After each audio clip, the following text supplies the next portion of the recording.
RTO के पूर्व constable Saurabh Sharma, उसका सहयोगी चेतन गौर और दोस्त शरद जायसवाल अब 4 फरवरी तक रिमांड पर हैं, वो भी लोकायुक्त की पुलिस में।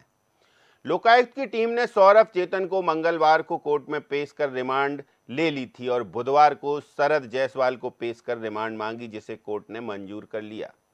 रिमांड अवधि में अब तीनों से लोकायुक्त पुलिस पूछताछ करेगी तो कई राज भी खुलेंगे। मामले में अब सियासत भी तेज हो गई है। कांग्रेस ने भाजपा सरकार में रहे 2 पूर्व परिवहन मंत्रियों सहित पूर्व परिवहन आयुक्तों को गिरफ्तार कर पूछताछ करने की मांग की।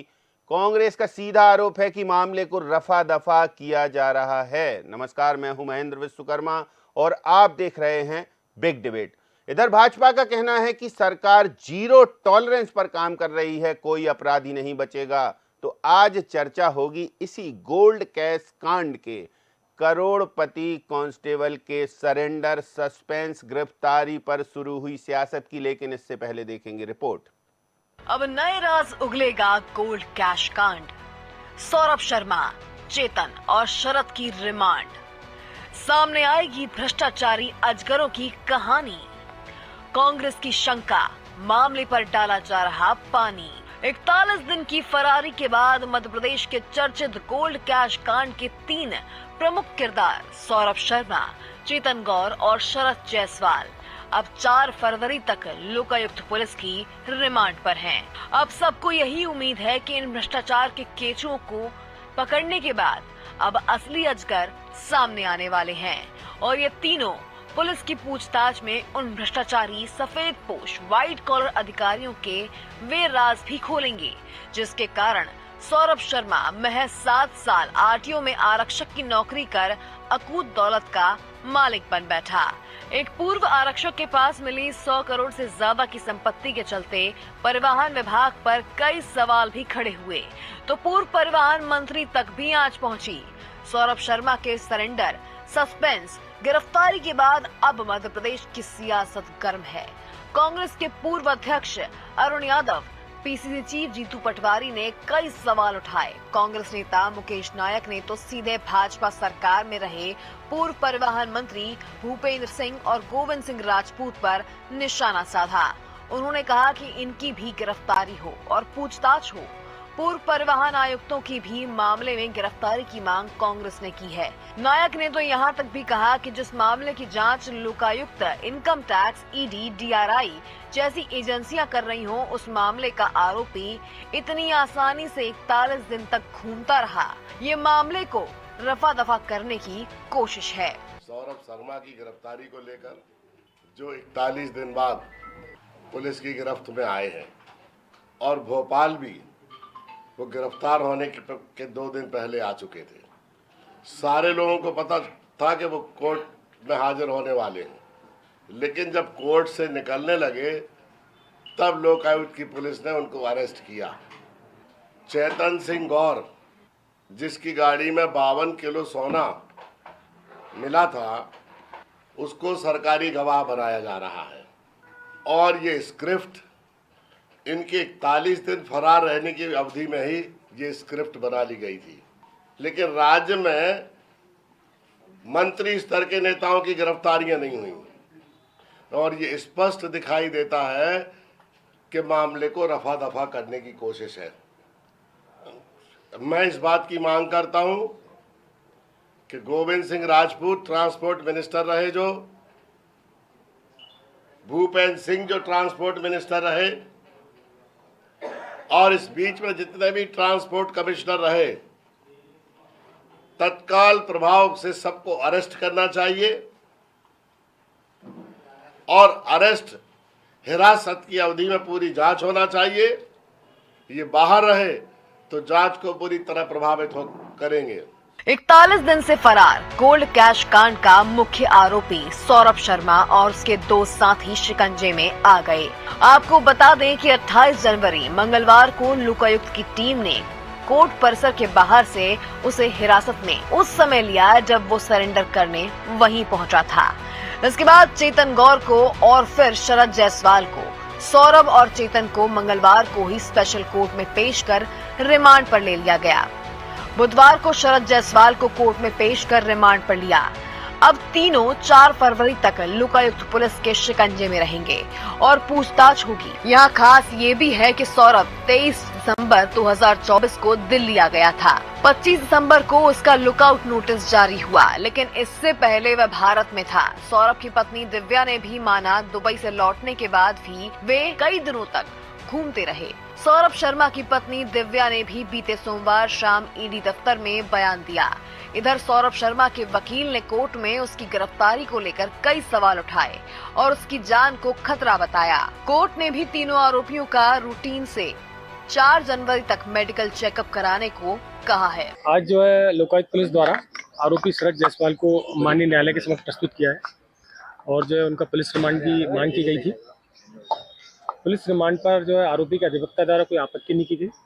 उनकी आपत्ति केवल आरोपी के स्वास्थ्य को लेकर थी, जिसे माननीय न्यायालय ने जो है विचार उपरांत जो है लोकायुक्त पुलिस संगठन को विवेचक को निर्देश दिए कि आवश्यकता अनुसार आरोपी का स्वास्थ्य का ध्यान रखा जाए और आवश्यकता अनुसार उन्हें समुचित उपचार प्रदान किए जाए और उनका खान पान का ध्यान रखा जाए। इन सब बातों के साथ जो है दिनांक 4 फरवरी 2025 तक का आरोपी का से पूछताछ करने के लिए माननीय न्यायालय द्वारा लोकायुक्त पुलिस को PR ग्रांट किया गया है। शरद जायसवाल को पेश किया गया था। कल रात में 11 बजे करीब उसकी तबीयत खराब हो गई थी। उसके चेस्ट में पेन हुआ था, तो उसको हॉस्पिटल ले गए थे, हमीदिया हॉस्पिटल। वहाँ उसका चेकअप हुआ, उसको ड्रिप लगी है, इंजेक्शन लगा है, मेडिकेशन हुआ है। और उसके बाद रात में करीब 2-2:30 बजे उसको वहाँ से रिलीज़ किया है, डिस्चार्ज कर दिया है। फिर वो वापस उसको लोकायुक्त ऑफिस ले आया है। आज लगभग 3-3:30 बजे इसको माननीय न्यायालय में पेश किया, जहां से इसको 4 फरवरी तक के लिए रिमांड पे भेज दिया।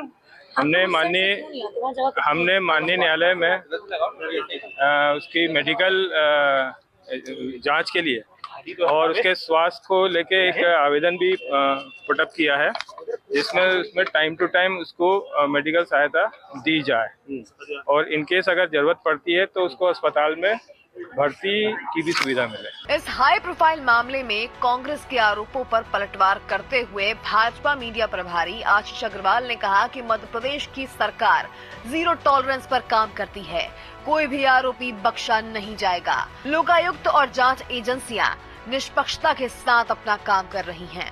कांग्रेस कह रही कि शर्मा के पास सोना जो मिला है, धन मिला, वो किसका है, ये सामने आना चाहिए और तमाम आरोप भी लगाए जा रहे हैं। देखिए, देश संविधान से चलता है, जांच एजेंसी अपनी काम कर रही है।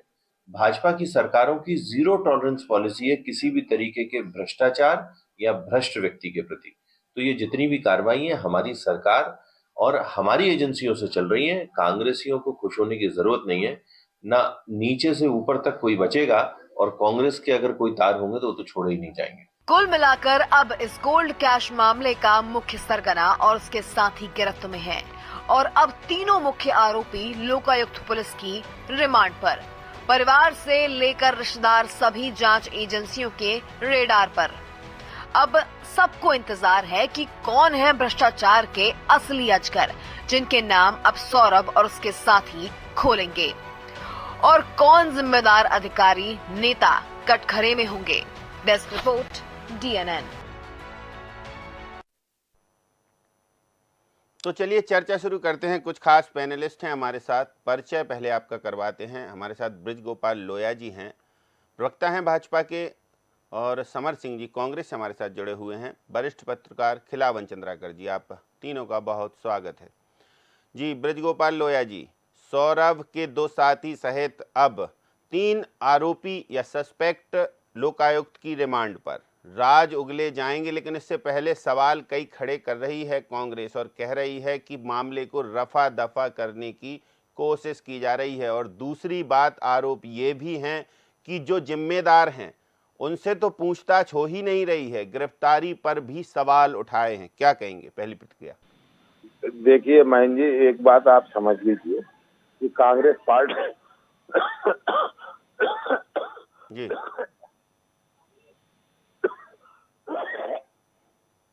अपनी सरकार के दौरान जिस तरह मामले रफा दफा करती रही है, यही बात उनके मुंह से उजागर हो रही है। एक बात बिल्कुल सत्य है कि भारतीय जनता पार्टी की सरकारों का जीरो टॉलरेंस का जो भ्रष्टाचार के खिलाफ अभियान है वो चलता रहेगा। कोई भी हो, सौरभ शर्मा हो, उसके साथी हो, उसके रिश्तेदार हो, उसका मित्र हो या अन्य कोई भी भ्रष्टाचारी, बचना किसी को नहीं है।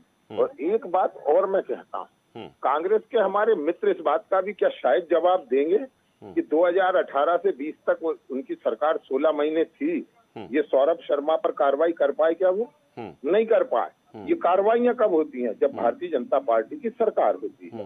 केवल छोटे लोगों को परेशान करना और ये जो कांग्रेस पार्टी का कल्चर है कि भ्रष्टाचार उसकी जड़ों में है, भ्रष्टाचार उनके स्वभाव में है। तो जिनके स्वभाव में भ्रष्टाचार है वो मुझे समझ नहीं आता कि किस मुंह से इस तरह की बातें करते हैं। मध्य प्रदेश में 1993 से 2003 तक भी इनकी सरकार थी। उस दौरान भी कितने भ्रष्टाचार के मामले आए, सुनकर लोगों को ताज्जुब होता है कि 31 मंत्रियों पर भ्रष्टाचार के आरोप थे।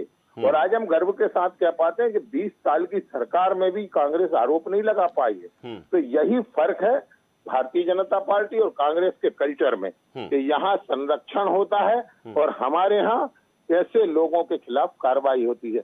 और मैं फिर से जिम्मेवारी के साथ कह रहा हूँ, सौरभ शर्मा हो या कोई भी हो, कार्रवाई सबके खिलाफ होगी, सरकार तह तक जाएगी और भ्रष्टाचार की जड़ पर चोट करने का जो हमारा अभियान है वो चलता रहेगा। बताइए समर सिंह जी, ब्रजगोपाल जी कह रहे हैं कि हमारी सरकारों की जीरो टॉलरेंस की नीति है और हम उसी पर काम कर रहे हैं। कांग्रेस सरकारों में संरक्षण दिया गया भ्रष्टाचार को, हम भ्रष्टाचार की जड़ पर प्रहार कर रहे हैं। ब्रजगोपाल लोया जी, साफ झूठ बोलते हुए तो बुरा लगना चाहिए। मन में कहीं तो चीज होती होगी ना कि किस पार्टी को बचा रहे हैं। आज मध्य प्रदेश में जाके पूछे कि सबसे बड़ा भू माफिया कौन है, जाके पूछे सबसे बड़ा शराब माफिया कौन है, जाके पूछिए कि सबसे ज्यादा कब्जा कौन करता है, सबसे ज्यादा जो खनन माफिया वो कौन है। ठीक है, ये जाके आप पूछिए, जब नाम आपके सामने आएगा तो अपन आगे आके बात करेंगे। सौरभ शर्मा पर आ जाए। दूसरी बात अपन ये कहना चाहेंगे कि मध्य प्रदेश के अंदर जो है अली बाबा और 40 चोर की जो है सरकार चल रही है। ठीक है, आप देखिए सौरभ शर्मा जैसा व्यक्ति एक सबसे मतलब हायरार्की के अंदर सबसे छोटे पद पर होने के बाद में अगर वो व्यक्ति इस प्रकार की धन संपदा का मालिक है तो इनके मंत्रियों की क्या हालत होगी आप सोच नहीं सकते हैं। तभी तो लगातार सत्ता में रह पा रहे हैं। ये लोगों को खरीदना, विधायकों को खरीदना, लोगों घर पे ईडी सीबीआई की जांचें करवाना, तो ये सब कैसे होता है? ये धन जो ये इनके पास में है, ये जो भ्रष्टाचार से कमाई ईडी के रडार पर तो सौरभ शर्मा भी है। बिल्कुल, अब तो आएंगे से सेटिंग में कुछ गड़बड़ हो गई होगी। अच्छा, मतलब सेटिंग में गड़बड़ हो जाए तो फिर अपराधी बन जाते हैं ऐसे लोग, अपराधी बना दिया जाते हैं। देखिए अब मध्य प्रदेश में आप देखिए कि कैलाश विजयवर्गीय जी के खिलाफ अब मुकदमे खुद चालू होने लग गए। नहीं, सौरभ शर्मा ने जिस तरीके से सरेंडर किया, जिस तरीके से गिरफ्तारी हुई, आप सब पर सवाल उठा रहे हैं। बिल्कुल नाटकीय ढंग से ये किया गया है।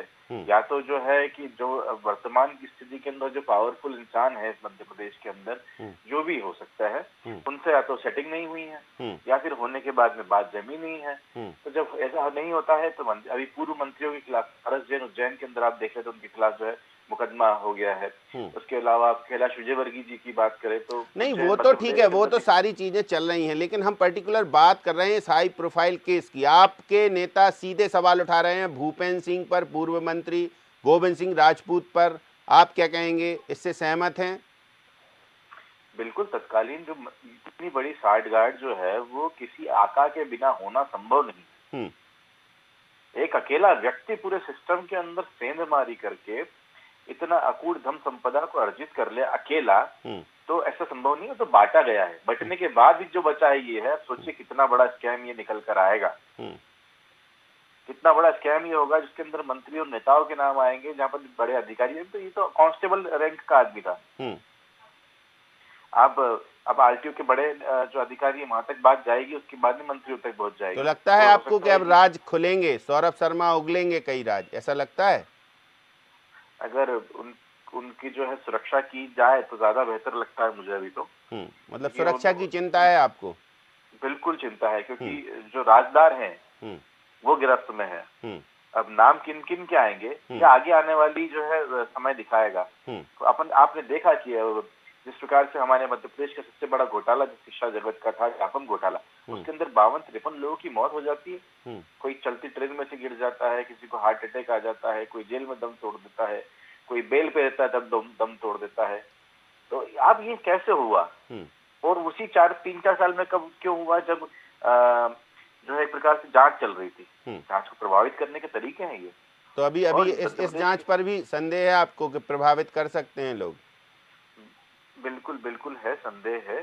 सौरभ शर्मा को प्रोटेक्शन मिलना चाहिए और जितने भी लोग हैं जो इसको प्रभावित कर सकते हैं, अगर उनके नाम आते हैं तो उनको एहतियातन 7 साल नौकरी की है उस पूर्व आरक्षक ने, कांग्रेस का भी कार्यकाल इंक्लूड है उसमें, समर सिंह जी। 16 महीने के कार्यकाल में आप देखिए कि जब ये 20 साल में पता नहीं कर पाए, 7 साल में ये पता नहीं कर पाए, माफ कीजिएगा, तो 1.5 साल के अंदर हम क्या पता ही कर देते, क्या ही पता कर देते। हमारे तो पास तो पूरी तरीके से पावर ट्रांसफर भी नहीं हुई थी। इन्होंने बंगले नहीं छोड़े थे, अपनी पोस्टों से रिजिग्नेट मतलब जो है हटने के बाद खिलावन चंद्राकर जी से पूछ लेते हैं। हमें ज्वाइन नहीं करने थे। ठीक है, हाँ, मतलब आपकी पीड़ा तो समझ में आ रही है जी।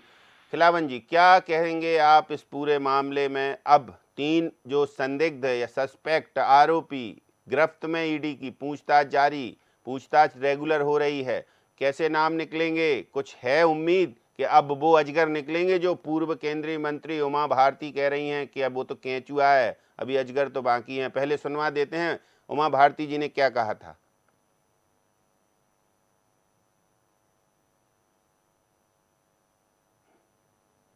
उसके बाद फिर चूहे का बिल जितना गहराता गया होगा और आज गहराइयों में से अकेला सौरभ शर्मा एक केंचुआ निकला, अभी अजगर तो निकले ही नहीं। अब बताइए आप खिलावन जी। जी निश्चित रूप से महन जी, जैसा कि ये मामला देखते हैं हम, बहुत हाई प्रोफाइल मामला है और मैं 30-35 साल से लगातार लोकल कार्रवाइयों को देखते आया हूँ, समझते आया हूँ कि किस तरह की कार्रवाई होती है। मुझे लगता है कि पूरे इतिहास में सबसे बड़ी धनराशि का जो है मामला ये सामने आया है, सबसे बड़ा भ्रष्टाचार का मामला सामने आया लोकल के पाले है। और जिस तरह से बंदरबाट हुई है कम समय में, एक अदना सा अधिकारी, बहुत बड़ा अधिकारी नहीं है, वो कर्मचारी है, सिपाही जो है आरक्षक विभाग का सिपाही कोई बड़ा अधिकारी नहीं होता।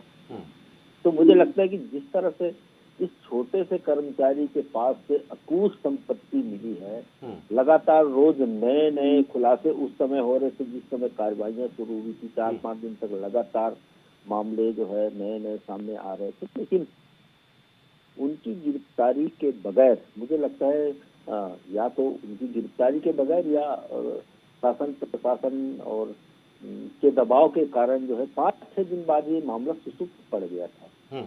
अब गिरफ्तारी के बाद, सौरभ की गिरफ्तारी के बाद, चेतन गौर की गिरफ्तारी के बाद और शरद जायसवाल की गिरफ्तारी के बाद इस मामले में फिर से जोर पकड़ा है और मुझे लगता है आने वाले दिनों में न सिर्फ उनकी पत्नी दिव्या की भी गिरफ्तारी हो सकती है, जिस तरह की संपत्ति जो कमाए हुए संपत्ति है उनकी बंदरबाट हुई, उससे यही बात मुझे लग रहा है। और सबसे महत्वपूर्ण बात भी यही है कि जो भी कार्रवाई होती है उस कार्रवाई पर लगातार ध्यान रखना चाहिए, लेकिन मुझे लगता है बड़े जिस तरह से उमा भारती ने संकेत दिया है और लगातार कांग्रेस के नेता, चाहे वो कटारे हो, चाहे वो अरुण यादव हो, चाहे वो जीतू पटवारी हो, चाहे वो तमाम सारे नेता, उपनेता, प्रतिपक्ष हो या कुछ भी, निशाने पर तो हालांकि अब स्वाभाविक है, यदि परिवहन का मामला है तो परिवहन के जो पूर्व मंत्री हैं वो टारगेट पर रहेंगे। ब्रजगोपाल लोया जी, लगातार जो सवाल उठाए जा रहे हैं, इससे लगता है कि बहुत जल्दी जो है देखते हैं अब क्या होता है। लेकिन ब्रजगोपाल लोया जी, लाल डायरी के जो सामने आने की बात कही जा रही थी, वो अब उस लाल डायरी में जिनके नाम लिखे हैं, कोड वर्ड लिखे हैं, अब उनके विस्तार से पूरे नाम आएंगे। उमा जी कह रही हैं कि छोटा सा केंचुआ है अभी पकड़ा गया है, असली अजगर बाकी हैं और भरोसा है उन्हें डॉक्टर मोहन यादव की सरकार पर कि कोई भी अजगर नहीं बचेगा। ऐसा देखने को मिलेगा? बिल्कुल निश्चित मिलेगा, कितने भी बड़े लोग हों, आपको मालूम होगा कि मध्य प्रदेश में भारतीय जनता पार्टी की सरकार के दौरान ही अरविंद जोशी, टीनू जोशी जैसे लोग पकड़े गए। आपको ध्यान होगा 3 IAS अधिकारियों की संपत्ति जब्त करके, और हम उसमें आंगनवाड़ी और स्कूल चला रहे हैं। तो हमारा जो कमिटमेंट है वो दिखाई देता है। और एक बात और कहता हूँ, 65 वर्ष तक इस देश पर राज करने वाले लोग भ्रष्टाचार के एक मामले में इन्होंने कार्रवाई की हो तो वो नहीं बता पाते हैं। केवल उंगली उठाने का काम, और वो भी उन पर जो लोग कार्रवाई कर रहे हैं। एक बात और कहता हूँ, अभी कह रहे थे हमारे कांग्रेस के मित्र कि अली बाबा 40 चोर हैं। ये आपकी सरकार के दौरान ये नारा लगता था पूरे देश में, माननीय मनमोहन सिंह जी की सरकार थी। एक बात और है जो समझने की है कि इसकी जांच केवल अकेले लोकायुक्त पुलिस नहीं कर रही है, इनकम टैक्स भी कर रहा है, जो आय के स्रोतों का पता लगाने की कोशिश कर रहा है, और सबसे महत्वपूर्ण कड़ी है ईडी मनी ट्रेल की भी जांच कर रहा है। और मनी ट्रेल की जो जांच होगी तो पैसा कहां से आया और कहां गया, इसकी भी जांच होगी। तो जब पैसा आया कहां से और गया कहां से, तो मुझे लगता है उसके बाद कोई संदेह नहीं बचेगा कि किसी भी तरह का जो व्यक्ति सौरभ शर्मा और इनका जो गिरोह है, इसके संपर्क में अगर कोई रहा होगा तो कोई भी व्यक्ति शेष छूटने वाला है नहीं। कांग्रेस तो पूरे नाम ले रही है गोविंद सिंह राजपूत और पूर्व परिवहन मंत्री भूपेंद्र सिंह का। मैं फिर से कह रहा हूँ, कांग्रेस को नाम लेने में क्या लगता है? कांग्रेस तो एक ऐसा राजनीतिक दल है तो किसी का भी नाम ले दें, केवल सोनिया गांधी, राहुल गांधी, प्रियंका गांधी का छोड़कर किसी का भी नाम लेवा दें, आप ले लेंगे ये लोग। केवल एक परिवार को सुरक्षित रखना। मैं फिर से कह रहा हूँ, एजेंसियां अपना काम कर रही हैं। और एक बात और समझ लीजिए, यही एजेंसियां जब इनके परिवार के खिलाफ मामले दर्ज करती हैं तो ये लोग उसका शोर मचाने की कोशिश करते हैं। और मैं फिर से कह रहा हूँ, भ्रष्टाचारी कोई भी हो, उसकी पार्टी कोई सी हो, कितना भी रसूखदार हो, तो शासकीय सेवक हो या शासकीय व्यक्ति हो, बचने वाला कोई नहीं है। क्योंकि हम भ्रष्टाचार के खिलाफ जो लड़ाई हमने शुरू करी है, उसे अंजाम तक पहुंचाना जो हमारा लक्ष्य है, उसे हम पहुंचा कर रहे हैं। बिल्कुल। मगर चौकियों से वो चेक पोस्ट खत्म करना भी एक निर्णय इसी से जुड़ा हुआ है। बिल्कुल नहीं, केवल उससे नहीं जुड़ा है, और भी बहुत सी चीजों से जुड़ा है कि किस तरह वहाँ पदस्थापना के लोग प्रयासरत रहते थे, किस तरह वहाँ राजनीतिक दबाव बनाने की कोशिश होती थी, ये सबको समाप्त किया है। यदि हम लोग वही करना चाहते जो कांग्रेस पार्टी कर रही है, तो हम ये RTO के जो परिवहन के बैरियर है, चेक पोस्ट है, उन्हें कंटिन्यू रखते। परंतु हमने उन्हें भी डिजिटल और ऑनलाइन करने का जो संकल्प लिया है, तो हम तो अपने काम में लगे हैं। परंतु कांग्रेस पार्टी केवल अपने राजनीतिक विरोध जिन लोगों से हैं, उनसे विरोध मुजरा करने के चक्कर में रहते हैं। अब आज गोविंद सिंह जी का नाम ले रहे हैं, भूपेंद्र सिंह जी का नाम ले रहे हैं, कर और किसी का भी ले सकते हैं, ये भी लिस्ट क्लोज नहीं है। फिर ये देखेंगे कि इनकी राजनीतिक द्वेष किससे है, उसका नाम लेने लगेंगे, जबकि हम वास्तविकता के आधार पर कार्रवाई करेंगे। यदि कोई दोषी है तो भारतीय जनता पार्टी में है, कांग्रेस में, हमें इससे फर्क नहीं पड़ता है। मगर कांग्रेस को इससे फर्क पड़ता है कि कौन उनके परिवार की गुड लिस्ट में है और कौन बैड लिस्ट में है। आपको याद होगा तो इनके तो मंत्री जेलों में गए हैं। ये राजा मंत्री रहते जेल में रहे हैं 14 महीने, और किसी भी न्यायालय ने इन्हें जमानत नहीं दी थी। तो ये स्थितियां हैं। इन स्थितियों में मुझे लगता है कि जांच सही दिशा में जा रही है, और मध्य प्रदेश के कम से कम जो हमारे पुलिस है, EOW है, सेंट्रल गवर्नमेंट की इनकम टैक्स है और ED है, इन पर विश्वास रखना चाहिए। चलिए बताइए समर सिंह जी, ब्रजगोपाल जी कह रहे हैं कोई नहीं बचेगा, चाहे भाजपा का हो, मंत्री हो, मिनिस्टर हो, संतरी हो, अधिकारी हो, जीरो टॉलरेंस यानी जीरो टॉलरेंस। हमें तो हंसी आती इनकी बातों को सुनकर। पूरी तरीके से भ्रष्टाचार में लिप्त लोग, आप देखिए, मैंने जो बातें करी है उससे पहले जो मैंने कहा वो निराधार नहीं है। खनन की बात कर लें, शराब की बात कर लें, अवैध कब्जों की बात कर लें, गुंडागिर्दी की बात कर लें, अपनी ही पार्टी के लोगों को नहीं छोड़ते तो दूसरे तो बहुत दूर की बात है। तो कुल मिला के बातें, भारतीय जनता पार्टी के पास में एक बहुत अच्छा हथियार है, वो है झूठ। और दूसरा सबसे बड़ा हथियार है वो है पैसा। अब झूठ और पैसे के दम पर ये कभी न खत्म होने वाली एक ऐसी सवारी पर सवार हो चुके हैं जहां पर ये अपने झूठ को सच बना देते हैं प्रोपेगेंडा के हिसाब से, और पैसे से लोगों को खरीद लेते हैं। कौन बच रहा है कौन नहीं बच रहा है, अभी इंदौर के है गोलू शुक्ला जी के भाई जो कि कांग्रेस में हुआ करते थे, तब उनके ऊपर 400 करोड़ रुपए की जो है अवैध खनन के आरोप लगते हैं और वो दूसरे दिन भाजपा ज्वाइन कर लेते हैं। तो ये कोई नई, ये एक व्यक्ति का नाम नहीं बता रहा हूँ मैं, ये कईयों लोग हैं। अगर इंदौर की ही बात करूं तो हमारे प्रत्याशी रहे जो नहीं, आप इस पूरे मामले में, सौरभ शर्मा के मामले में आपको क्या लगता है, बस ये जानना चाह रहे हैं हम, कांग्रेस का स्टैंड क्या रहेगा नहीं? तो ये कह रहे हैं ना कोई नहीं बचेगा, तो उसके बचने की जवाब दे रहा हूँ। बच सकते हैं कैसे?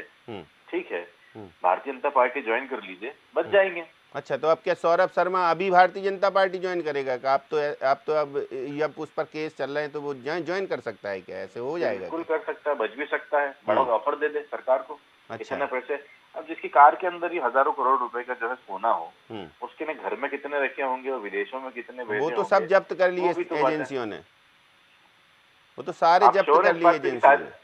आप इस बात से 100% श्योर हैं कि वो सब जब्त हो गया, कुछ भी नहीं बचा उसके? नहीं, अब एजेंसियां बता रही हैं तो मानना पड़ेगा ना। दरबारी एजेंसियां हैं। अच्छा, दरबारी आंकड़े हैं। अब इनकी बातें मानने लग जाएंगे तो अब कुछ ऐसे सबूत प्रमाण आप लोग भी रखेंगे क्या सामने कि जिससे ये जो अजगर हैं वो बच ना पाए? कांग्रेस क्या इस स्टैंड पर जा रही है क्या अभी? बिल्कुल, हम इस जो घोटाला है इसके जो पटाक्षेप करने में पूरी पार्टी हमारी लगी हुई है। हम लोग सब जगह से डाटा इकट्ठा करेंगे और सरकार अगर काम नहीं करेगी तो उनको मजबूर करेंगे इसके खिलाफ कड़ी कार्रवाई करने के लिए, और उन लोगों के खिलाफ कार्रवाई करने के लिए जो कि सत्ता के संरक्षण के अंदर बच रहे हैं। मतलब संरक्षण से बच रहे हैं। खिलावन चंद्राकर जी, संरक्षण भी है, समर सिंह जी कह रहे हैं, और संरक्षण ऐसा नहीं, नाम भी गिनाए हैं उन्होंने कई कि ये भूमाफिया है, ये शराब माफिया है, ऐसे बचते हैं। तो अब सौरभ शर्मा ही बच जाएगा, हालांकि वो तो कह रहे हैं बस भाजपा पर ज्वाइन कर ले, वो तो सब ठीक हो जाएगा। देखिए महन जी, जिस तरह की परिस्थितियां निर्मित हुई है, 41 दिन की कार्रवाई लगातार हम देख रहे हैं, आज 42वें दिन है, और इस पूरी कार्रवाई के दौरान हम पाते हैं कि अभी तक न सिर्फ 7 साल का कार्यकाल था उनका, 7 साल में उन्होंने जो कुछ घोटाला किया है वो सबके सामने है। यदि पूरा जीवन भर नौकरी करता रहता 30, 32, 35 साल तक तो कितना बड़ा हो जाता वो। इससे स्पष्ट है कि बिना संरक्षण के, बिना मंत्रियों के संरक्षण के, बिना आयुक्त के संरक्षण के, परिवहन आयुक्त के संरक्षण के यह कृत्य नहीं किया जा सकता, इतनी बड़ी धनराशि नहीं कमाई जा सकती। और 40-42 दिन से जो घटनाक्रम दिख रहा है उसमें हम स्पष्ट कह सकते हैं, एक जगह जानकारी आ रही है कि भोपाल के ये फार्म, दो चार फार्म हाउस में लगातार वो अड्डे बदलते रहे। एक जगह से जानकारी आ रही है कि दिल्ली चले गए थे, उसके खिलाफ लुकआउट नोटिस जारी किया गया था, लेकिन इतने लंबे समय तक उन्हें ढूंढने का प्रयास क्यों नहीं किया गया? मुझे लगता है कि 3 एजेंसियां जांच कर रही है और तीनों एजेंसी में इस मामले में निश्चित रूप से कोताही बरती है, तभी तो उसको जो है पूरा कोर्ट में आके सरेंडर करने का मौका मिला। आप सोचिए कि किस तरह का कार्रवाई कर रही होगी सरकार। निश्चित रूप से हमने बहुत घोटाले देखे हैं, व्यापम का घोटाला आपने देखा होगा, ई टेंडरिंग घोटाला, मुझे लगता है ई टेंडरिंग घोटाला, ये सब आपने देखा और इस पर तेजी से कार्रवाई। हालांकि देखिए एक बात तय है कि भारतीय जनता पार्टी का स्टैंड, जो सरकार का स्टैंड है, वो ब्रिजगोपाल लोया जी बता चुके हैं। हालांकि एक सवाल और बनता है ब्रिजगोपाल जी कि इतना लेट क्यों? जब वो सरेंडर करने आया तब गिरफ्तार कर पाए उसको। तो ब्रिजगोपाल जी तो शायद अब डिस्कनेक्ट हो गए हैं। फिर भी देखेंगे आगे आगे क्या होता। बहुत शुक्रिया ब्रिजगोपाल जी, बहुत शुक्रिया समर जी हमारे साथ वक्त निकालने के लिए, और खिलावन चंद्राकर जी आपका भी धन्यवाद। तो अब इस हाई प्रोफाइल मामले की जो परतें हैं वो कैसे खुलेंगी, कैसे एक केंचुआ के गड्ढे से अजगर निकलेंगे, या फिर अजगर केंचुए को दबा लेंगे, जांच प्रभावित कर देंगे, क्या कर देंगे क्या नहीं कर देंगे, सवाल कई हैं। इन सवालों के जवाब धीरे धीरे मिलेंगे, क्योंकि अब तीनों, सौरभ शर्मा, चेतन गौर और शरद जायसवाल, लोकायुक्त के शिकंजे में है। पूछताछ जारी रहेगी। 4 फरवरी तक कितने राज बाहर आएंगे, एक एक करके वो नाम भी सामने आएंगे, और वो लाल डायरी में जो कोड वर्ड हैं, उन कोड वर्ड का विस्तृत ब्यौरा भी देखना होगा। क्या होता क्या नहीं होता। भाजपा का दावा है सरकार 0 टॉलरेंस पर काम करेगी, कोई नहीं बचेगा। तो कांग्रेस के आरोप कि मामले को रफा दफा करने पूरी कोशिश हो रही। तो बिग डिबेट में इतना ही, मुझे दीजिए इजाजत, नमस्कार।